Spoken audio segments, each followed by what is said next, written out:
Hello to all you party members out there in Oceania. Welcome to once more from the beginning. Hello to all you party members out there in Oceania, and welcome to episode 263 of Canadian Patriot Podcast, the number one book review podcast in Canada. We're recording on October the 7th, 2020. Joining me tonight is Gavin. As always, my name is Andrew. I'll be your host. You know, the best part about this intro is that when you actually go to publish it to the iTunes, you can edit out that little part, which will just make it truer to the book. There was no mistakes. Exactly. It was perfect. I was misquoted. In that theme, we'd love to hear your feedback about the show. Please visit CanadianPatriotPodcast.com/feedback or email us at feedback@CanadianPatriotPodcast.com. A version of the show is available on Stitcher and iTunes. Check the podcast out on social media. We're available on Instagram and Facebook at Canadian Patriot Podcast. And we need your help to support the show. Please visit patreon.com/CPP and become a Patreon. You can get a better quality version of the show for just $1 an episode. Since we've moved to the 2-show-a-week COVID format, patrons also get early access to the midweek show. Show you're not a communist, buy a CPP t-shirt for just $19.99 plus shipping and theft. Visit CanadianPatriotPodcast.com, our homepage, and follow the link on the right. That brings us to my favorite segment, and that's called What Are We Drinking? Where I ask Gavin, my only co-panelist, Gavin, what are you drinking? I am drinking Jack and Coke Zero this evening. The show notes are a lie, and we will be redacting them presently. Definitely used to say Diet Pepsi. I mean, it definitely says Coke Zero. It's always said Coke Zero. Always. And in any previous episode where it was Diet Pepsi, that is wrong and no longer the truth. The truth is now the truth and not the previous truth. That's how this works. I'm drinking English Pale Ale from Black Swan Brewing. It seemed appropriate given the subject. Let's get into book club. So, it's the first Wednesday of the month. We do book club on the first Wednesday of the month. We've always done book club on the first Wednesday of the month. First Wednesday of the month. And always if you're will. Patreon, you get book club a week before everyone else. You get all of our Wednesday shows a week before everyone else by being a Patreon. If you give us just $1 effing dollar, you get early access to the midweek show. This month, we're doing 1984 by George Orwell as our book club book. Of course, in the show notes, there's a link to Amazon. If you use our Amazon affiliate link, we get a little reward, a little affiliate revenue. We get a commission from the sale of those books or whatever you click through and buy on Amazon after you follow our link. So I would greatly appreciate it if you were to purchase books for book club or do any shopping on Amazon that you use our link in our show notes or a link on our website, because then we get a few dollars from that sale. And last month, Patreons, right? That's not Patreons. What would Amazonians? Wonder Women's? Yeah, let's go with that. Bezoses? I don't know. Whatever we're calling the people who use Amazon. Last week, Big Luauians. Amazon purchasers funded my son's diapers for the month, and I appreciate that. So we'll go into 1984. So George Orwell novel. Yeah. I think originally published in 1949. Yeah, he obviously had a time machine, though. Yeah, he got we're mostly doing the predictions recap on tonight's show. So Orwell's an English writer, actually contributed a bunch of stuff to grammar rules that we have now. So if you've got complaints about the conversation, but yeah, you can send him a message about it. Yeah, I'm trying to think. What was I think it was the concatenation of two words like everywhere or something like that, where it was 2 words or 1 word, depending on the context. And he got into a whole argument with the editors of several of his books over how to concatenate some of those words. So, I don't know, useless trivia, things that you learn. Overall, though, the book, we're going to talk about the book. That's the point of the show tonight. Little plot summary. Winston Smith is the main character. He is a party member. He works for the Ministry of Truth in London. London is the, can't call it the capital, but one of the large cities on Airstrip 1, which is formerly the island of England. Although they don't really remember that. Winston was born sometime around World War II. It's not really sure in the book because he doesn't actually know his own birth date, because things have been changed in history so many times, and books have been rewritten so many times, and calendars have been rewritten so many times that dates are kind of fuzzy. Actually, nothing really exists. Everything in Oceania is kind of fuzzy because the party controls everything. So their political party, their government, if you will, it's sort of a socialist model, a communist model government. There's an inner party, an outer party, and everybody who's not in the party. And there's a whole breakdown around that piece, which, again, not really the point of today's conversation, but like useful background from the book. So the inner party, the controlling caste of Oceania, I think they said it was like 2% of the total population, and then the outer party makes up another 15% of the population, and then the proletariat makes up the remaining 80-odd% of the population in their country. And Oceania sort of spans several countries that we're used to on the map, so all of North America, the U.S. and Canada, Central and most of South America, and parts of Africa around the Mediterranean, possibly places like New Zealand and Australia. There's 2 other major world superpowers, East Asia and Eurasia. Eurasia being everything in continental Europe, parts of Russia, and part of the Eastern Mediterranean, some of the old communist Soviet bloc states. And then East Asia is everything that's left. China, Japan, the Philippines, all of the East Asian nations, countries. Yeah, everything. That one concatenates really nicely. East Asia is very self-explanatory, I think. But sort of everything like from India eastward. Yeah. So there's 3 major superpowers. They have had shifting alliances over a roughly 50-year period from the cessation of hostilities at the end of World War II. Although World War II is not specifically named in the book, they do talk about events that would have taken place in London during the Battle of Britain and during World War II. So it's easy enough to draw the conclusion that it's from the cessation of World War II to the present in the book until the year 1984.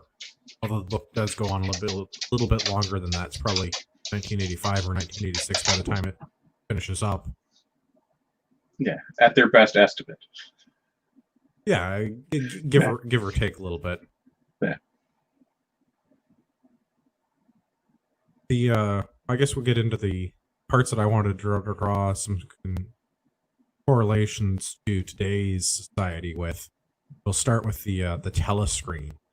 Again, like written in the late 40s, having an ability to predict how television sets would work today with smart TVs, with telepresence and 2-way communications. Yeah. Like way ahead of the time, I think. Yeah. I mean, not that other science fiction authors didn't, predict similar technologies, but I mean, pretty spot on with this one. Well, yeah, I mean, like the television was certainly a thing, but it wasn't like there was one in every home. Well, not one in every home, not a telepresence device with like 2-way real-time communication. And one of the other things that I want to draw a correlation with today's society with, which was not a thing in 1984 and really wasn't a thing in real 1984, the 24-hour news network. Yeah. Because the telescreens are effectively always on and in every home. Yeah. So, I mean, probably not a startling prediction to say that every home is going to end up with a television set. But to have a television set that can hear you and see you and is always on. And always on. That's the... Yeah. That's the even part when it's where not it gets- on, it's on. Well, and I think our televisions may have similar capabilities, and our smartphones for that matter, and all of our other smart home devices. I mean, like, Yeah. we know that Google Home is always listening. You can go log into your Google account and listen to all of the recordings that it's made of you. Yeah, what it's doing with that, I mean, Google says nothing. I don't know if I believe them. Yeah. And I also don't know that it's all being actively monitored or even monitored by some sort of machine learning algorithm type thing where it's like listening for keywords or phrases, not unlike the, when you say, "Hey, Google," and it wakes up and starts paying attention to you. Yeah. So there's nothing to say there aren't other key phrases that certain government agencies or non-government agencies might be tuning in to pay attention to what you're doing. Yeah. I mean, we don't all stand in front of our TV in the morning and do our calisthenics, and the TV doesn't yell at us when we don't, stretch far enough to touch our toes. But it could be programmed to listen to somebody say something like, "Hey, Trudeau, expletive deleted," right? Right? Yeah.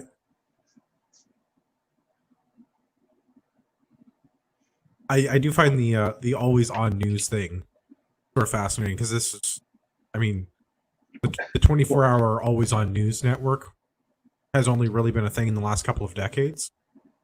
Yeah, I mean, they're everywhere. I mean, anywhere from like a full-blown network like, CNN or whatever the Canadian ones are, to even just CP24, which is, constantly just showing you the weather and the same 5 stories over and over and over again, but it's still 24-hour news. Well, and reading through 1984, I think that's the same 5 stories over and over again there too. We surpassed production quotas on all of the things, and by the way, the chocolate ration has been decreased, but also the chocolate ration has always been 10 grams. Yeah, and we crushed its goal. Also, we've always been at war with East Asia. Dave's here. Hey fellas, sorry about the show. No, Dave, it's okay. You are on time, like you're always on time, and you've always been on time.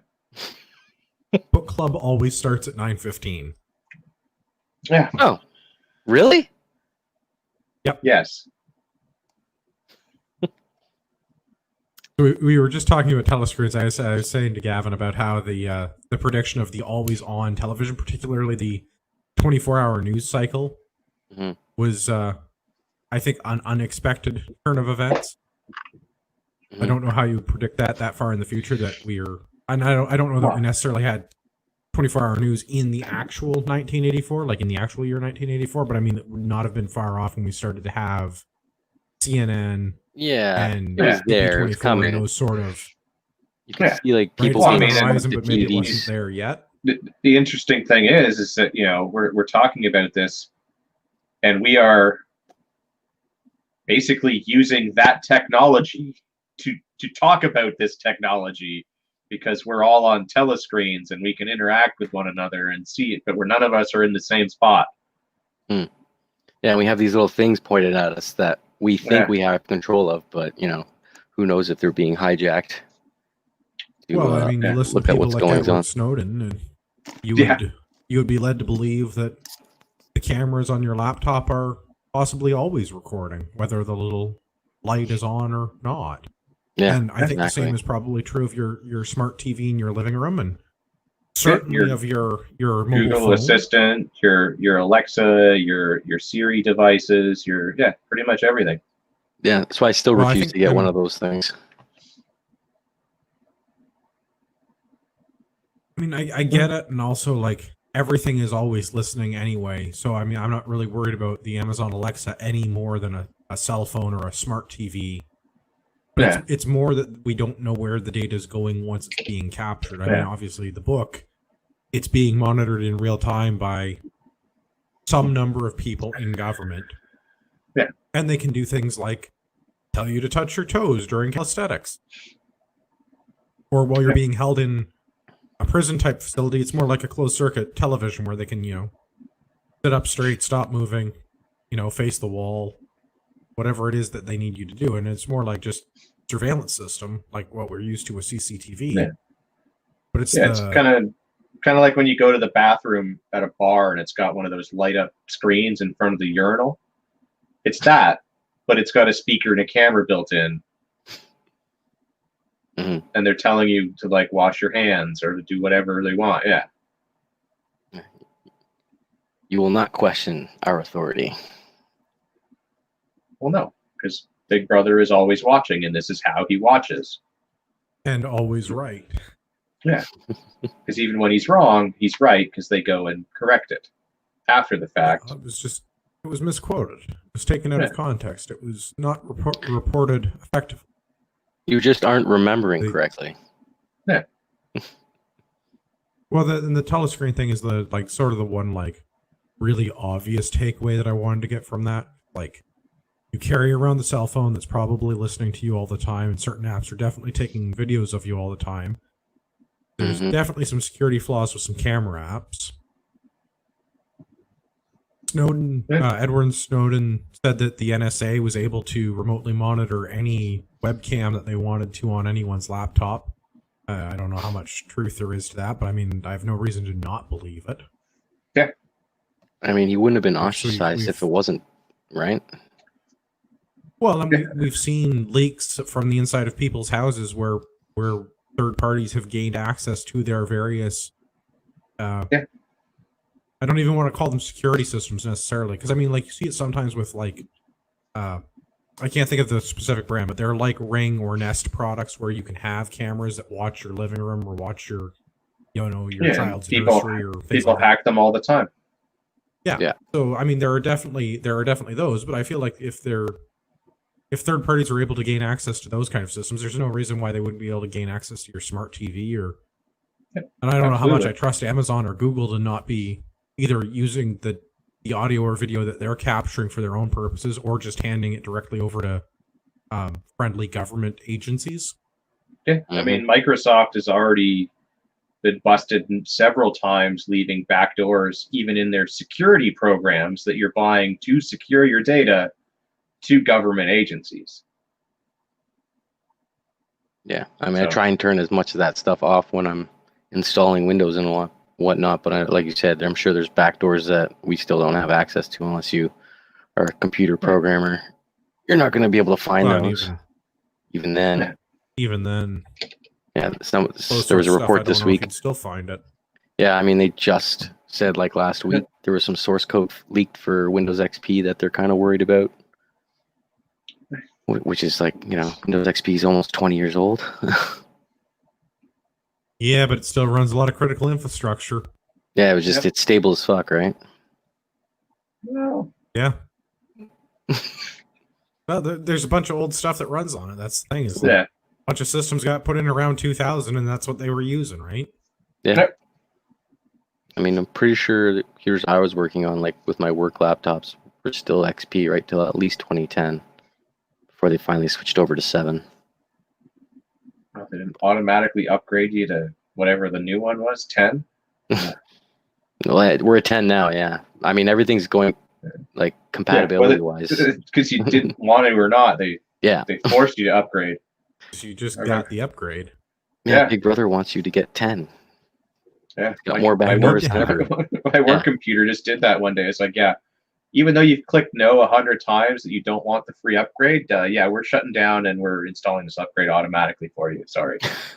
And my computer was just busy for an hour. It's like, I can't do this now, but I don't have a choice. Thanks, Microsoft. Yeah.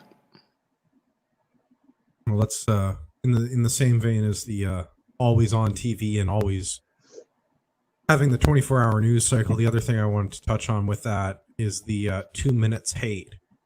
So in the book, it's a daily 2-minute segment. I think it's at 11 in the morning.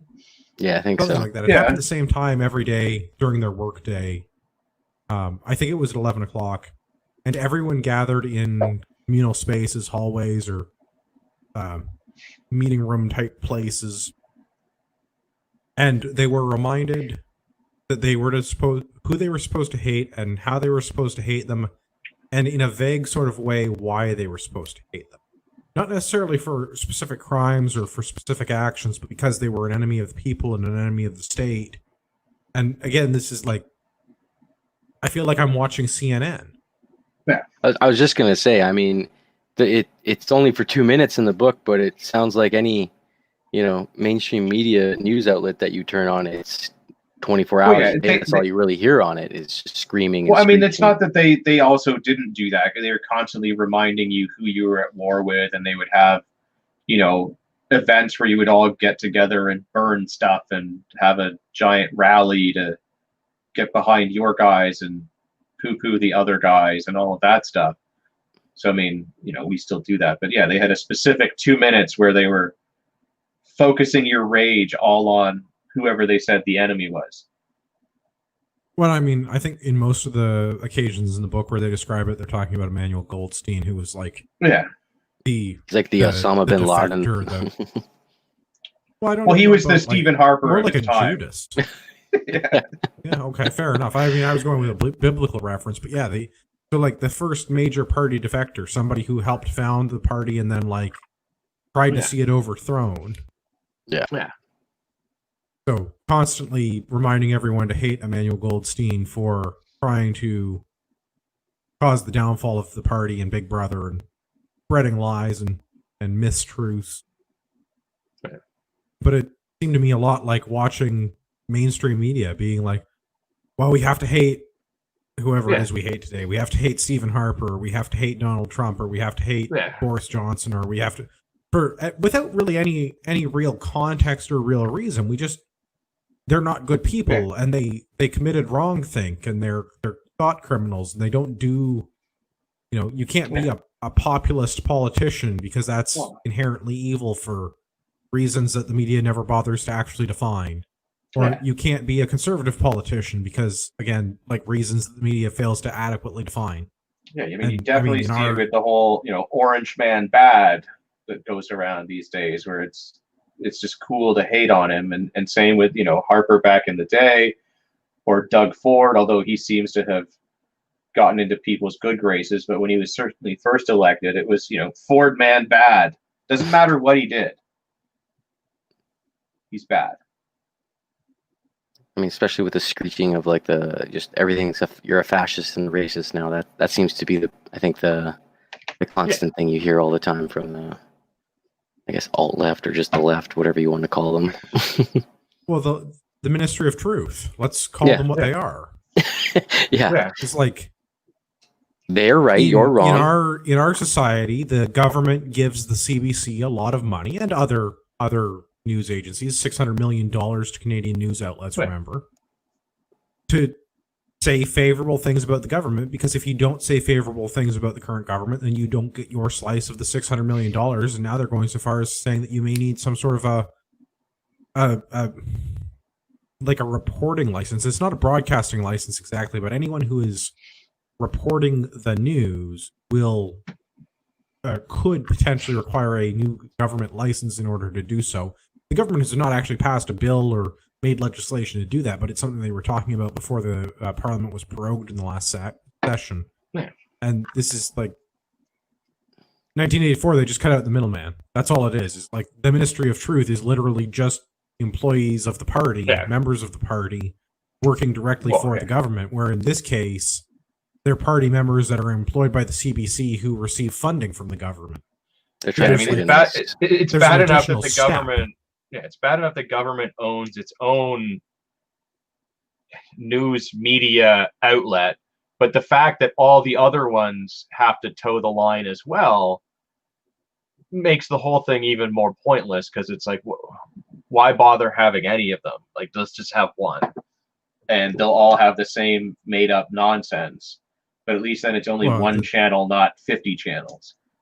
and we could spend a lot less I don't money. even know if it's the same made up nonsense. It's the same government approved talking point. The Ministry of Truth, the party, the inner party, Big Brother, whatever layer of the onion we want to peel back to, it's the approved talking point. Yeah. You're allowed to have this opinion. You're allowed to hate Emmanuel Goldstein, or you're allowed to hate Stephen Harper because helmet hair guy bad. Yeah. Cool socks guy good. But I mean, he give me money. Double plus good. Cool socks, double plus good. Oh, yeah. Double plus. No, I think right now they like in Canada, anyways. They're giving us this. At least they're trying to give us this false sense of, free thought or choice. Yeah. This fallacy. I don't even know that you're not even really getting free thought or free choice. You're getting told that if you this is what people who think critically think, and if you agree with them, then you are also a critical thinker. They're not actually getting people the exact to think critically. opposite They're of not critical thinking. Yeah, right. You're not actually being taught to think ridiculousness of it. critically. You're not actually being presented with facts and drawing an opinion or a conclusion from those facts. You're being taught that this is like this conclusion is what smart people who think critically think. And you want to be a smart person, so that's what you should think. Because that's the approved talking point. And I'm sorry, man, if your opinion is the same as like every multi-billion-dollar corporation's HR department and everything the media is saying, you're not the counterculture, you're not revolutionary, you're literally mainstream. You are the establishment. Yeah. Well, you are though. But if your position is same as every Google, Amazon, Starbucks, corporate HR policy, Liberal Party policy talking point, what the CBC tells you is what critical thinkers think, you're not the counterculture. You're not a revolutionary. You're literally the girl in HR that's giving everyone the diversity training. You are the sheep that will be leading us to the slaughter. Yeah. When you and all of your friends are wearing black hoodies with Che Guevara t-shirts and red bandanas over your face, and you're all doing that, all 1 billion of you, you're not you're not a unique individual consumer, just like everyone else. You're allowed to have your whichever cape shit thing that you're allowed to like, or whatever other mainstream, pop top 100 nonsense music, or but you're not edgy, you're not unique. You're just the same mass consumer you're the of same junk as every other derastinated consumer in society. You're part of the, I mean, this is not 1984, but like you're part of the empire of nothing. Literally just another cog in the machine, but a cog that doesn't even lead it. It doesn't lead it. Yeah, it doesn't lead anywhere. It doesn't build anything. There's no ultimate goal that will like further the humankind to like a better place. Well, but it will further even themselves. They're nonsense. What does going and watching the next cape shit? What, I don't know what they're filming now. Batman or another Superman or the 400th iteration of Spider-Man or whatever they're like, whatever the new thing is now. Yeah, but this one is going to be to bomb you. Well, maybe but I mean, like, so you can get excited about that, or you can maybe, if you're still doing mainstream sports, you can maybe get excited about like the professional athletes that are paid by your local area mega billionaire guy to go and beat up the athletes that are paid by some other local area mega billionaire guy. So we can have like, and then they all virtue signal by taking a knee or changing the color of a line on the field. Although there is a glimmer of hope. Their ratings have been... Go ahead. None of the athletes actually spend their own time and or money outside of that to further the cause that they believe in. Yeah. The one good thing, bit of a, bastion of hope, is the ratings are the worst they've ever been for the NBA and the NFL. Well, and they should be. People are just going to start tuning this stuff out. Yeah. We want to get away. That they're going to... Well, I mean, so professional sports, as an example, has been an escape for what 50, 60 years. Yeah, I mean, basically, Right? however How long have we long been since doing- they've had the gladiator pits go away. Yeah, since I mean, it's after the World War, basically, is I would say World War II. Well, I mean, so I get what Gavin's saying with like bread and circuses in Rome, but I mean like more modernly, like baseball has been being read on the radio for what? Yeah, since almost 100 1920-ish. years. Yeah, yeah. pretty much. I mean, 100 like years, that was And we've done televised sports since the 50s. Yeah. Like it's sort of an escape. It's sort of like a story. It's not really, and it's something that you can get invested in. You can That's cheer for them. local You to got your team without. Yeah. Well, it sort of replaced the tribal mentality, and like because of the whole deracinated consumer unit, you're not really allowed to root for yourself or root for people that are like you or be part of a team of other people. But professional sports gives you a false sense of community with a super low investment, right? Well, and that's the thing You that's can kind be of from so an area. fun. It's like the whole like nationalism is bad, but yeah, let's root for your local sports team. Well, and it doesn't even have to be your local sports team, because like you don't live in New England, but that doesn't mean you can't be like a New England Patriots football fan. Well, that Right, name and is you triggering hope to that- people now, though. Well, that's why it's one of the ones I picked, because I'm trying to come up with the more triggering examples. bad. Yeah, It doesn't like professional sports. It doesn't even have to be your local team. It just has to be Fair. a team, and then team, you can yeah. go to an event, and you can put on the red outfit or the blue outfit or whatever the colors of your Color of the preferred day is. sports ball team is. Yeah. And you can go and stand with other people and have this false sense of community. yeah. You It's also super low like investment. yeah. You should Nothing, just go nothing back to the really gladiator bad pit, though. happens. At least watching Well, I people mean- like duel to the death would be, more. I don't think entertaining. we'd be putting the people that I would want to see in the arena in the arena. Yeah, but it's a step in the right direction. Let's bring them back. I mean, it's a step in a direction. I'll give you that, but it's still bread and circuses.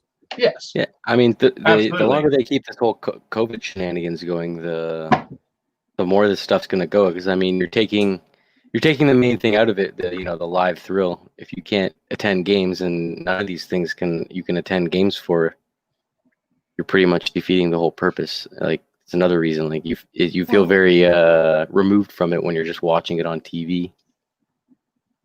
I think that's a big part of it. I mean, a lot of people do watch it on TV. Yeah. But I think with it having been postponed and many of the sporting events put on hold or postponed for as long as they were, and now having very limited in-person attendance, or in some cases still not allowing in-person attendance, it's not going to help their ratings, but also all of the 2-minute of hate type activities, all of the social signaling and all of the not playing sports ball is going to disenfranchise people who want to use that as an escape to, they want to root for the blue team to crush the red team. And if they have to listen to the corporate HR lady tell them about how diversity is our strength and the budget will balance itself, that's not why they're tuning into football. They're not going to tune in anymore. Right? Because that's not an enjoyable experience. You don't want to be lectured by some cat lady that you're not clapping hard enough for the trannies or whatever the flavor du jour is. Whatever the right? cause is, cause of the day.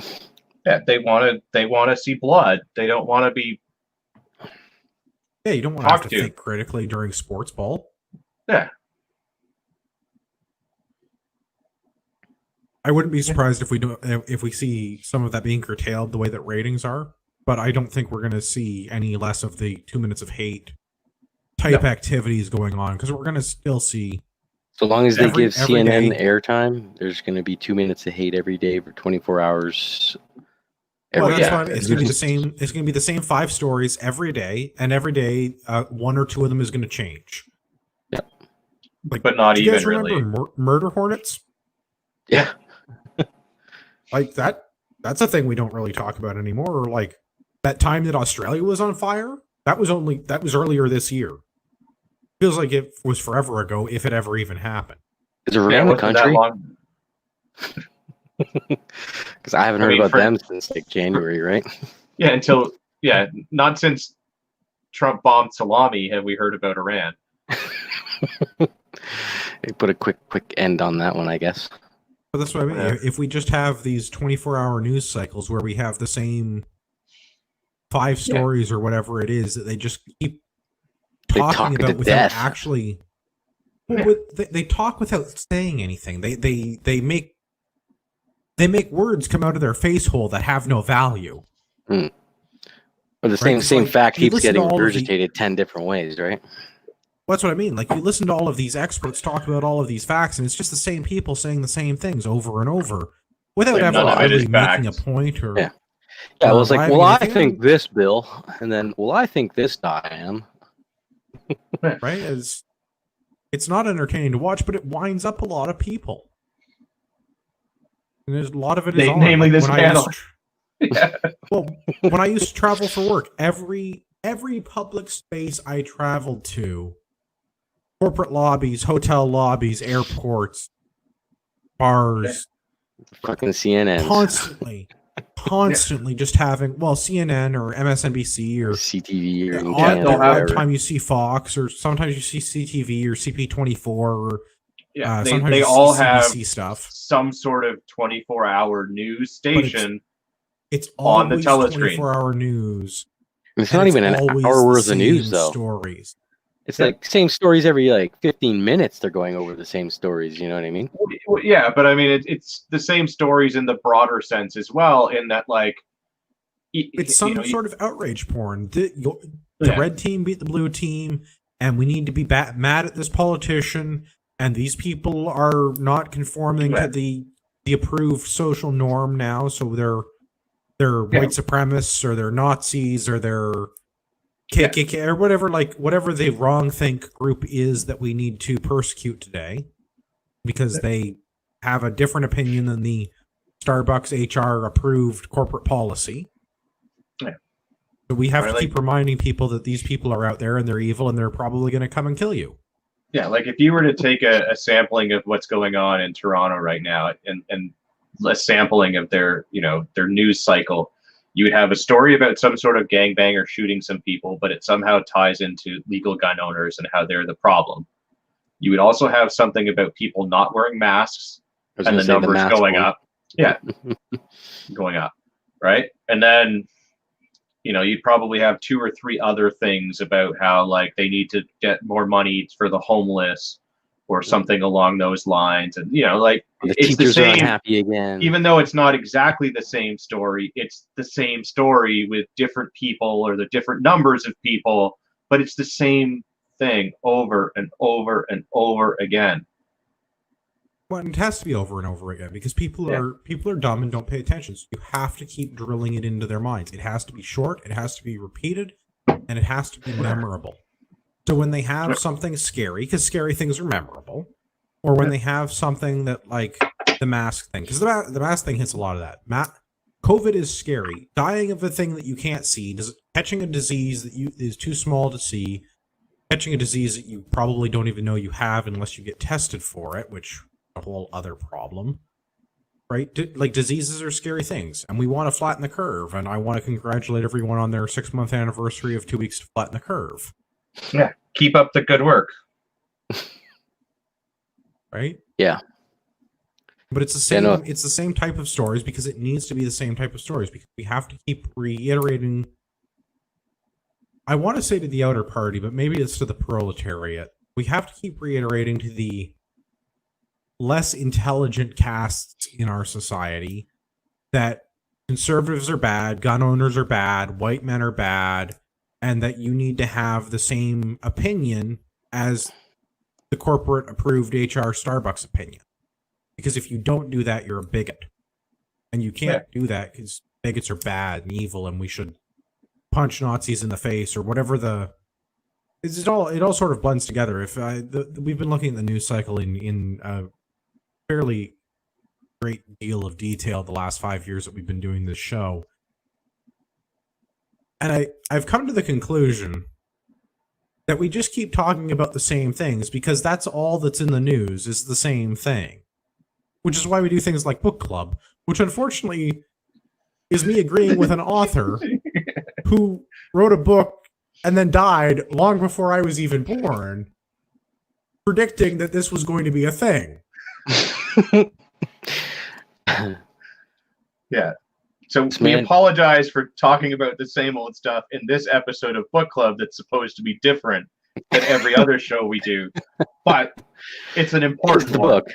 If you read the book, you would know it's scarily accurate. It's just scarily accurate. It doesn't even make sense how accurate it is. It doesn't even seem possible. It's crazy. Yeah. I want to touch on a couple of the other lesser points in the book because I sort of wrap these up into some big categories.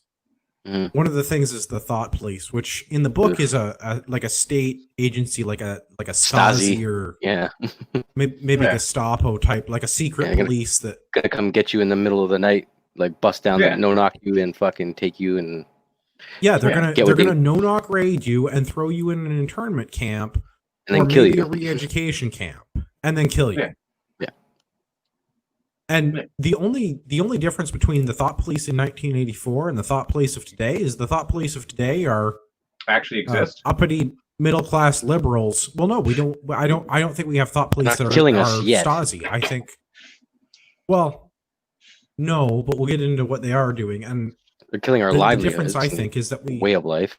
Well, that's the cancel culture piece that I want to get into. I think the difference is that the thought police in 1984 is a state agency like the East German Stasi, where thought police of today are like the blue checks on Twitter. Everybody on your Facebook page that gets you banned for saying that some kid defending himself during a violent riot is somehow not an evil racist bigot. The weird thing is that like you would think that it would be a government agency here, but for the one thing that you would think they would want to be kept in house, they outsource to private entities to do for them. Well, like the Facebooks and the Twitters and the everything else. Well, and I think that's more of the same with what I was saying with the media. The media. So in 1984, the Ministry of Truth is effectively the media. The Ministry of Truth is run by party members for party and proletariat consumption, and it's directed by the inner party and ostensibly Big Brother at the top of the pyramid, right? In our model, the media is effectively run by party members because of who gets into media and how the media is funded. And they're working at the behest of the state because of how they're funded. And they have the same, corporate HR, Starbucks approved ideas as the people running the government. The thought police are more or less of the same. It's people that have the corporate HR approved diversity training and whatever other nonsense of the day that it is that, well, you must not be clapping hard enough. Because I think that's what we're getting to. Like, it used to be like wax the balls, bigot, but now it's like, you're not. You don't get them waxed enough. Bigot. I mean, it's starting. I think it starts in the schools too, though. Like they've infiltrated the schools. Definitely. I mean, the long march through the institutions is definitely a thing that happened, and schools have been destroyed. I recently learned something terrifying about schools. Do you know now, before they do "Oh Canada," they do some sort of a chant about how we're on stolen native land? What? Like I recently learned about this. Yeah. This is like a thing in Ontario schools now. I don't know when it started. Apparently, it's in the last couple of years. So what if we're not on stolen native land? No, stolen native land. Get with the corporate-approved HR messaging. Like, what if they actually did purchase it from them, or like nobody lived there to begin with? Stolen. Oh, okay. That's crazy. So yes, the schools I think are a big part of this, and in the book I don't know that this is maybe one of those things that it was not the author Orwell didn't have the foresight to see, because he talked about a youth group called the Spies. Not entirely unlike Boy Scouts or Girl Guides type. I was going to say, he makes it sound like that. So it's like an extracurricular. It's after hours, but it's a community program. Oh, there we go. The Albertan says the land acknowledgements happen in Alberta too. At all assemblies and meetings. That sounds worse than in Ontario. Well, I don't know. What a crock of shit. I can tell you that at the municipal level in my area, they do it But what do they That say? sounds terrible. Sorry for taking your No, land. they acknowledge that this meeting is taking place on the ancestral lands of whatever tribe happened to live in this area at some point in history. Whether we bought the land from them or took it by force is irrelevant. It was their land. We're on it now. We acknowledge that. Okay, well, I acknowledge that I have also had good business dealings in the past and turned out with more things than I started with as a result of my foresight. Yeah. Also, the whole like generational wealth. Like my ancestors have made good choices and propagated their progeny. We're able to pass that on to you and your right? Yeah. Anyway, back to the book. The spies thing. I think that's a big difference because of the. I don't think gets Orwell at it, but it's just a different mechanism. Yeah, I don't think Orwell saw the schools going the way that they have, but it's the same type of idea. So, I think in his actual upbringing, like that was back when schools actually taught you information and things like that, and like how to do things. Part of it. Like I think that might be part of it. I mean, you look at nowadays, like even math isn't math anymore because there's new math, which nobody of our generation even knows how to do because it's ridiculous and weird. I've watched like videos on it. It makes no sense. New math. It's so complicated. It's ridiculous. It seems so overly complicated. It's like got like this whole fucking like pie chart just to like solve like a like the weird tree thing where you break things down into what seem like ridiculous and random numbers, and it instead of maybe being like this size and maybe 4 or 5 lines long because you've had to multiply through things and then add them. It's like a half a page wide. Yeah. I've seen a teacher doing it, and I was like, I don't know what she's talking about. It makes no sense. I watched it. It made no sense to me. Like I got no concept of how they broke anything down, and it just seemed more complicated to me. But I think that's the point. It's just like, it's not even math anymore. Right? It's let's keep them dumb and stupid and not thinking for themselves.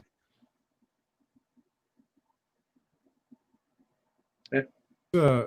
Do another one that Dave touched on a minute ago, which was cancel culture, because I wanted to get into this. So in the book, the thought police will imprison you or send you to a labor camp, or maybe you get to visit room 101 in the Ministry of Love. But the other part of that is after they've dealt with you and you've been unpersoned, when the Ministry of Truth goes through and deletes all of your records and changes all of the stories and doctors all of the photos and refilms any videos and effectively scrubs you from written history, which in effect is also all history, because I mean, history only exists in writing and in your mind. So if you're removed from all of the written history, did you ever exist? Do you exist? The argument in the book, at least, is that you don't. And I feel like cancel culture is that in a big way. If you violate the terms of service of the major social media platforms, you get unpersoned. It's maybe not quite as extreme as, being sent to a labor camp or actually being shot. But I mean, half the people that I know and talk to are, not within my, usual social bubble that, I might only see 2 or 3 times a year, but I consider them really good friends, kind of thing. You know what I mean? Well, as somebody that just went through this process. Yeah. I mean, yeah, like it got canceled hard. For no explanation whatsoever, all of a sudden, the mighty Zuck decided that I didn't have a Facebook account anymore, and it's just like boom, done. And and I'm slowly rebuilding, and part of it's nice because I get to pick the people that I want to be friends with, and I can weed out some others that I don't. But there will be people that I want to be friends with that I just won't be able to find anymore. And that sucks.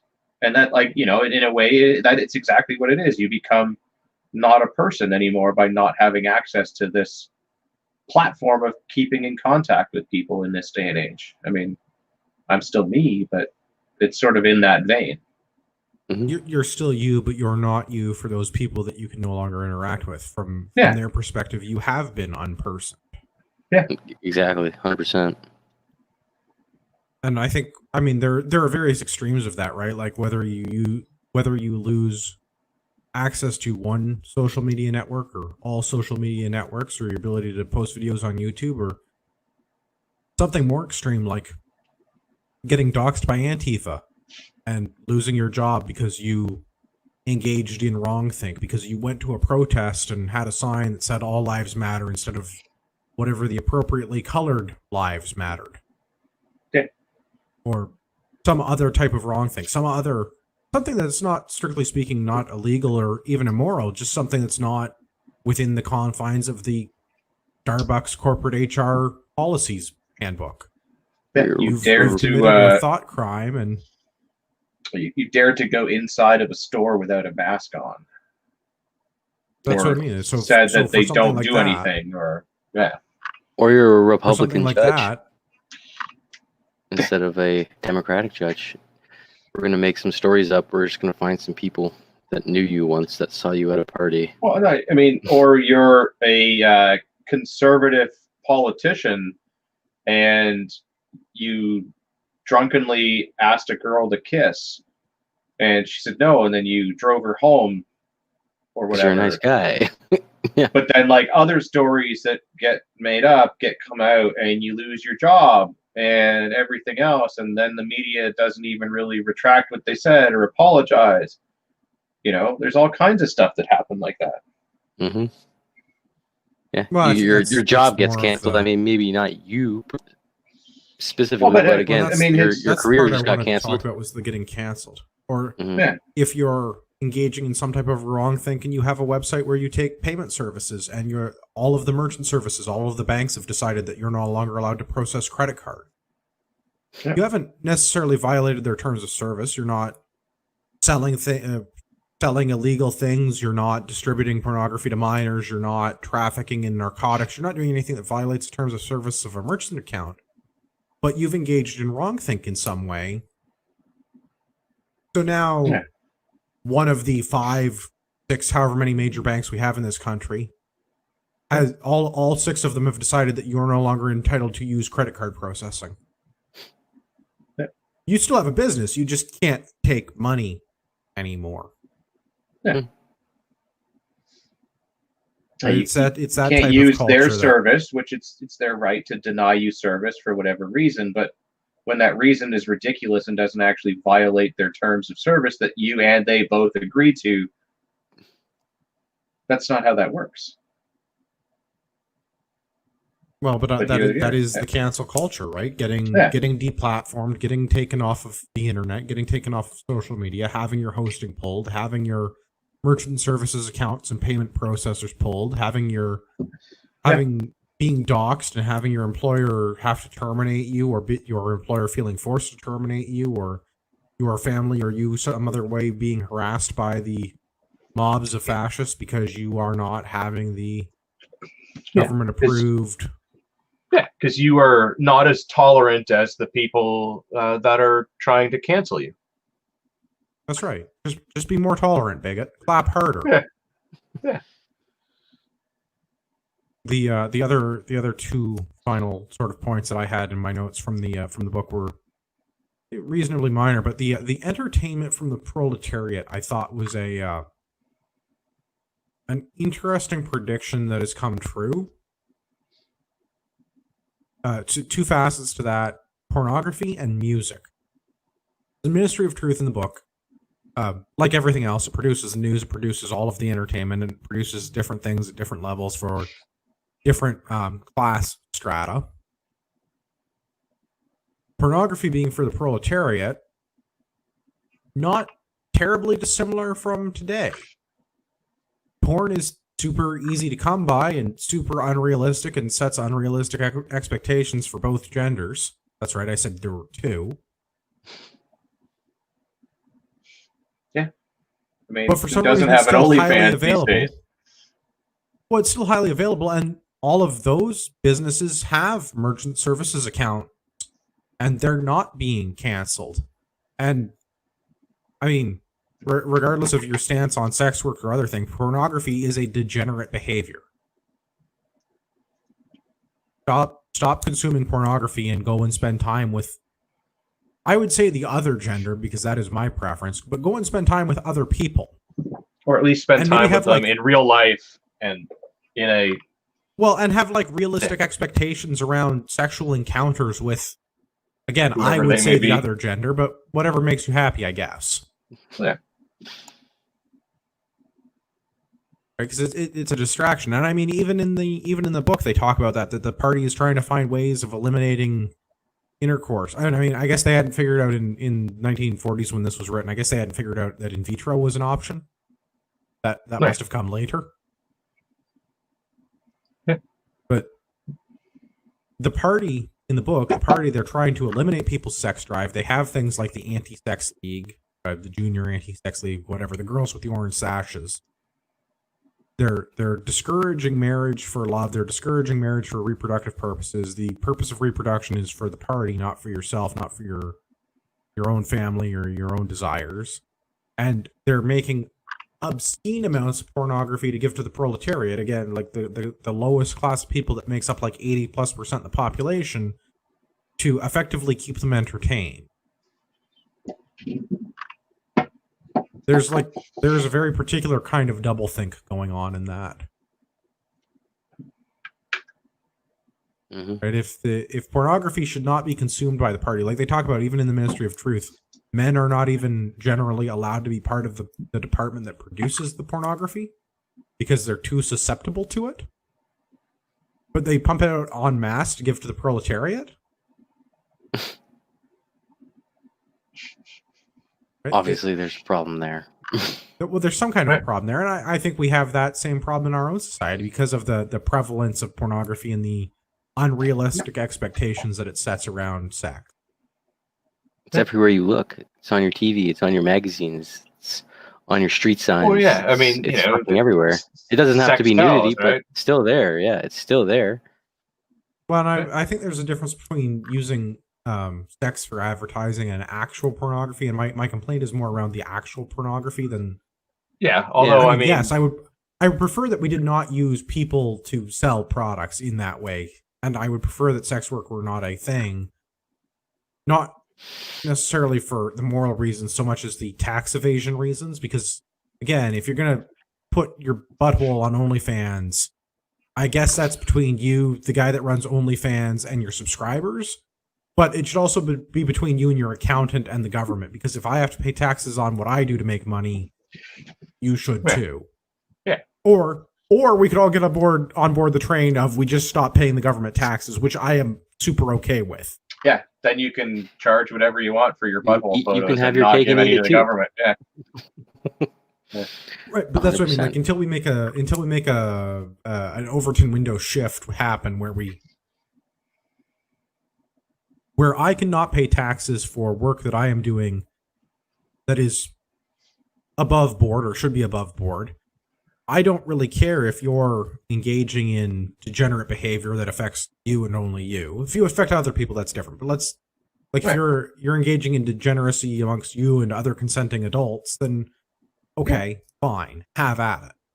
But if I have to pay taxes for the things that I do to earn an income, You should too. don't want to say that you should too, but it would be nice if we could all figure out a way to not pay tax. Well, I mean, In the meantime, pay your damn taxes.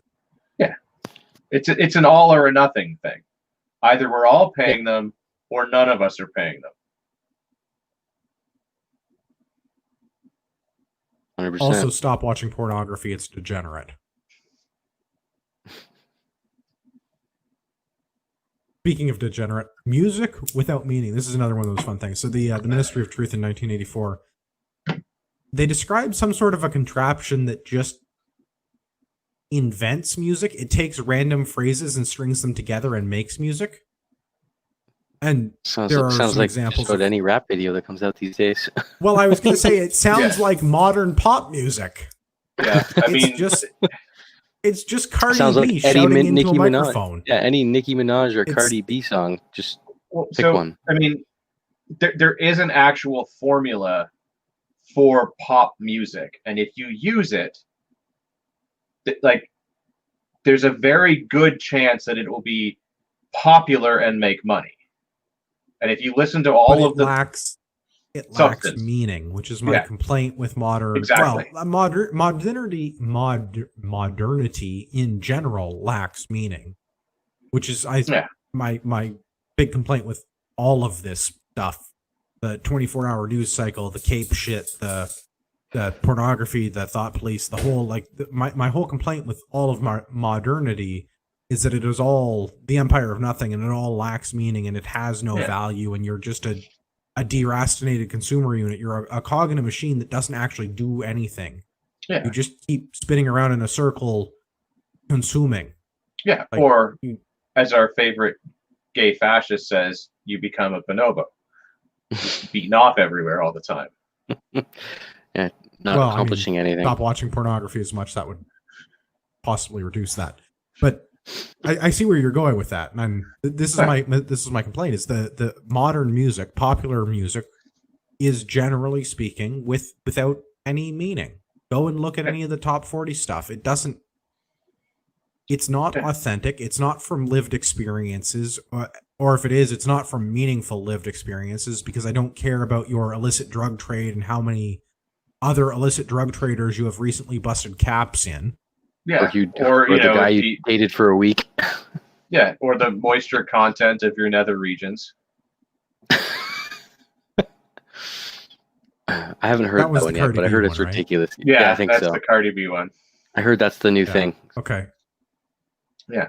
All the girls are dancing to it on the IGs apparently, I think. Yeah. That's just to get you. That's what I mean. That's the hook for their OnlyFans, though, right? Like that's how they reel you in. Yeah. I get that they want to have catchy music, and I understand that there's the formula to make popular music, and I realize that I am not the target audience, and I'm okay with that. Yeah. But still, I mean, who is the target audience? Of authenticity. Yeah. Everyone. The 98% of society that is the.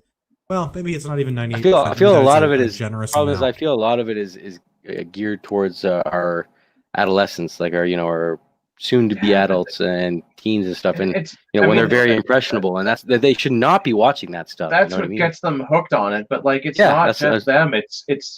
It's right up into adulthood, man, and past. Like, pop 20s. Music has been around for forever. It just sounds different now, but pop music has always been, for the most part, garbage. Like, it follows that formula, and it has since day one, more or less. And it's lowbrow. There's no substance to it. It's all about the same stuff. It's just a little bit raunchier now than it used to be. Like, it used to be like 16 Candles and like talking about teenage love, which is a little weird that adults were singing about teenage love, but we can kind of just slide past that. And it's not that anymore, but it's just dirtier and swearing and everything else. It's just gotten raunchier and louder and more degenerate, but it's the same themes carried across. I just thought it was an interesting parallel between 1984, that they just have a machine making up music, and that's pretty much what they have now. It is. For popular music is basically just a machine making up music. That's this many beats per minute with like this hit right here. It's exactly what it is. It's I mean, they're pretty much just using machines to make the music, because all you do now is need a computer to make all that garbage. You don't actually have to learn how to play an instrument or anything, or even how to sing, because they can just get the computer to do that for you. I mean, look at T-Pain. He made a whole career out of that. I'm not even upset to admit that I don't know who this is. He's in love with the strip. It's the dude no, I'm good. I don't on a need boat to know. with the top hat, the grill. Yeah, that does not narrow it down. From your guys' perspective, is there anything else that I've overlooked here in my notes you wanted to? I mean, one of the interesting parts that I found about the book was when he gets a copy of the other book that kind of like fills him in on this big secret. one of the things that they say is that they're not even sure that the war that they're constantly at is actually a war and it's other countries attacking them like low key, or if it's their own country just doing it to its own citizens. Oh, the false flags. Yeah. Yeah, where they just don't know, like, because whether all three nations are in on this and they're all just low key attacking one another because they've decided that that is the best thing to do for the party, not for the citizens, but for the party, and it maintains order by giving a distraction of some sort and an enemy for them to hate. They just kind of swap, or if it's the party just bombing its own citizens in order to keep them all in fear. Again, I mean, well, yeah, how tinfoil hat you want to get here, you could. Well, but I mean, throughout history and stuff like that, like things like that have happened. So, false flag attacks are a thing, and you don't even necessarily need to have a false flag attack. It could just be the threat. So, in Albania, when the Communist Party was still in power up until like the 90s and everything, their president, Enver Hoxha, kept telling everybody that there was this war coming with somebody, and they would keep building bunkers throughout the entire country. They're everywhere. And that's why, if you've ever seen that movie War Dogs, when they go to buy all the guns and the ammo and stuff, they go to Albania to buy it because they were stockpiling all of these arms, because in order to keep up with the story that he kept telling, they had to have the stuff so that people would buy the story, right? And it worked. It helped keep people under control by telling them that there was this enemy that was going to attack them at any moment. Now, obviously, that becomes a much more realistic story if you start bombing people. And when your nation is friggin' massive and nobody knows what year it is really, or where other countries might actually be, you could have your own troops bombing your own troops, and they think they're at war with somebody else. So it's very plausible in the book that they may not have actually been at war with anybody else, but it's their own government just bombing its own citizens and fooling them into thinking it's somebody else. Create an enemy for them to focus on, right? And they're not focused on you. Yeah. It's quite simple.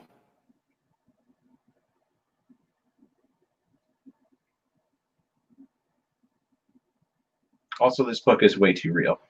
Yeah. I was not a fan of his writing style. Yeah, I just found myself. But then also, when like, you're reading it, you're just like, "This is just too real."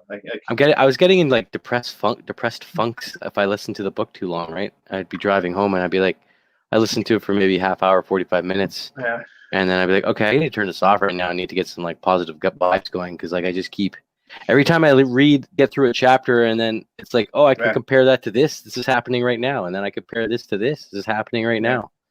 Yeah, even the steamy sex scenes happening in the middle of a wooded area, or inside of some shady apartment with bugs and rats and everything.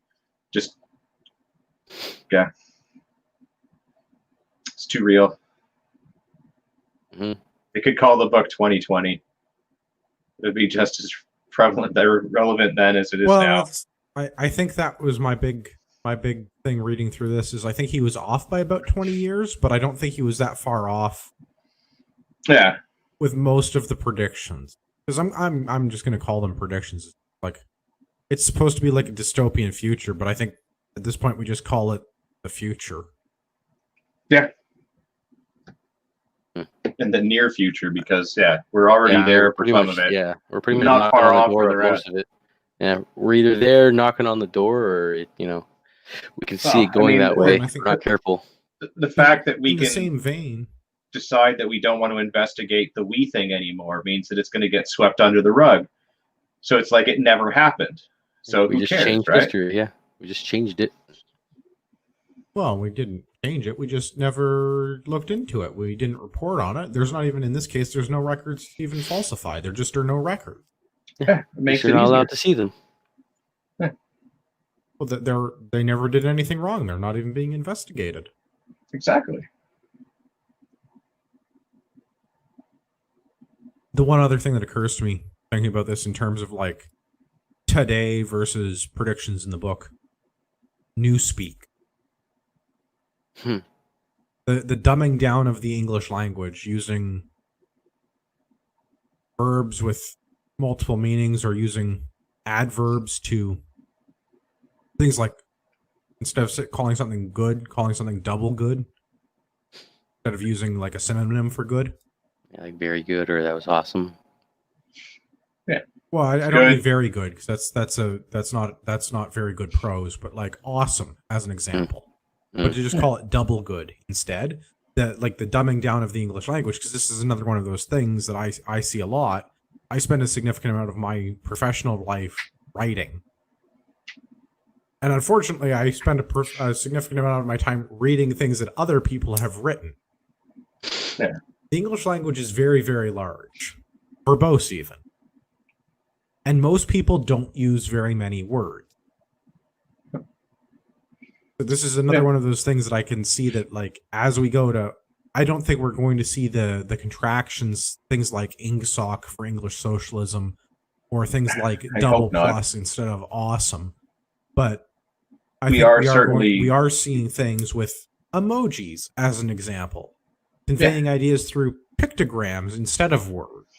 Yeah, which is weird because that's us like regressing back to caveman times.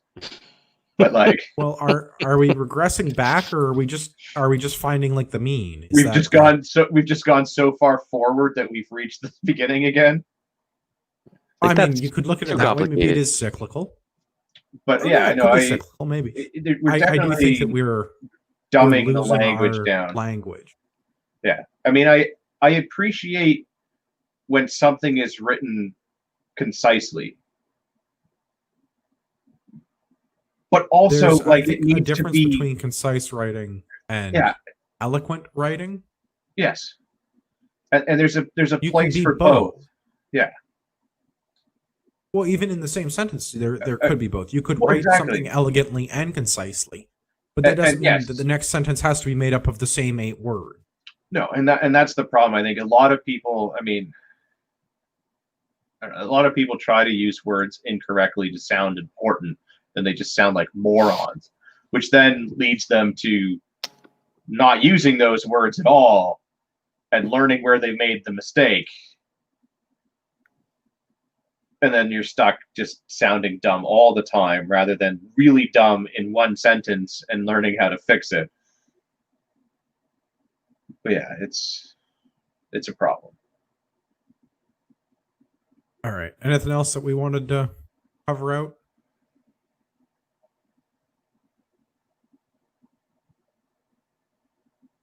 No, I feel like we've thoroughly beaten that to death, because I was kind of worried that we were only going to have 20 minutes of content, and here we are at an hour and 15. So yeah, no, it's good.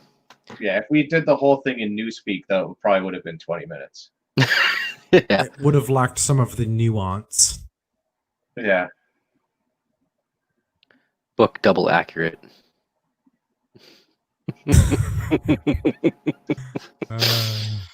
Book double negative sad. Yeah. Too true. Let's wrap this up then. Next month for October, we're doing Left of Bang, How the Marine Corps Combat Hunter Program Can Save Your Life by Patrick Van Horn. Look forward to this. November is going to be 12 Rules for Life, An Antidote to Chaos by Jordan Peterson. Yeah. Get on both of those. Left of Bang you can read quickly. You're going to want the extra time for Peterson. It's a little wordy. Really good. Yeah. But wordy. Does he narrate it? He has a good grasp of the English language. Yeah, there is an audiobook with him reading it. That's all right. I don't mind listening to him. It's all right. I don't know. I don't know how long, if I can listen to 1,000 pages of him, but 14 hours of Peterson's weird going through puberty voice. It was rough. Yeah. It was a good and bad idea getting him to narrate the book. I enjoy listening to Peterson in short doses. Yeah, I don't 15-minute blurbs. Like listening to his podcast. It's good content. I just wish it was not him delivering it. Yeah, so this is I love getting audiobooks, and especially audiobooks by the actual writer, because they get the emphasis on the right syllable because they wrote it. So reading or listening to Jocko deliver his material is awesome. Jiu-jitsu. Peterson gets the right punch where he needs it, but his voice is just so weird that it's just like, I can only do a half an hour a day with his book. Whereas like Jocko, I could sit for 4 hours and just listen to him talk. But yeah, no, definitely they're good books all if you around. have 4 hours to listen to Jocko talk, you would probably finish one podcast. Yeah, it would all be jiu-jitsu. do you know he has a podcast where all he talks about is jiu-jitsu? Like a whole other podcast. I should it's watch called it. Grounded. Yeah. Like that's like it's recurring, or it's just like a singular episode. So he has a whole podcast dedicated to talking about jiu-jitsu. It's called Grounded. Yeah. On top of his other podcast. This man, like, no wonder he gets up at 4. Yeah. It's no wonder he gets up at 4 o'clock. Yeah. I got shit to talk about today, yo. Too much. The regular Jocko podcast, the Warrior Kid podcast, Grounded. He recently started doing something called The Debrief with Dave Burke. Yeah, but then he also guests on Joe Rogan and does stuff with everybody else, and still has to work out. Yeah. And do this whole, business thing that he does. Yeah. I Left and we Bang. should move on. 12 Rules for Life. 12 Excellent Rules for books. Life. Yeah, Buy a big Luau shirt on Amazon so we get affiliate revenue. Go around the screen here. Gavin's drinking. Dave, where can everybody find you on the internet? Find me on the Instagrams at Diesel6223 for all my Gavin, where can competitions. everybody find you? You can also find me on the grams, Urbix_GTA. Until I get deplatformed, you should visit RagnarokTactical.ca. Buy some first aid stuff or body armor for reasons that may become apparent in the future. Yeah, get it on Use that the body discount armor. code. Almost sold out again. Mm-hmm. Yep, it's flying off the shelves. Maybe use the discount stop code. police from knocking you. Oh, I don't want to joke about no-knock raids because I'm kind of worried. Use the discount code Patriot at checkout. Save yourself some money and also $10 flat rate shipping. I have to apologize to some guy. I don't remember his name. Ian? I'm sure it'll come to me later. Ian. Yeah, where's Ian? Where'd Ian go? That's a good question. Where is Ian?